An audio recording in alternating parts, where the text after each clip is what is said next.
Baguio Central School, they're still renovating it. It's gonna be nice.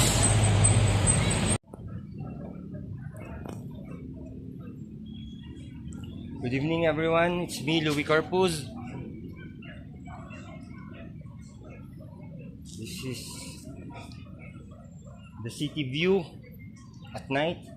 We are here in Middle Rock Quarry. There. So we are already home. I took a few videos of places here in Baguio. Thank you for subscribing. Thank you for watching.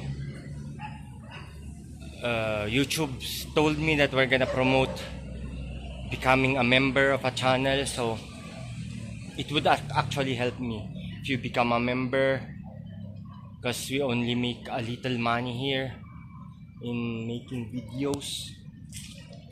You can help.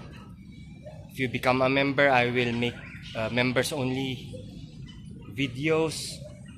You can also send supers. In the comment, you can comment, and there's like 50 pesos or 100 pesos wherein you can comment it, and it will actually help me in making videos. So thank you so much. More blessings to all of us. Thank you.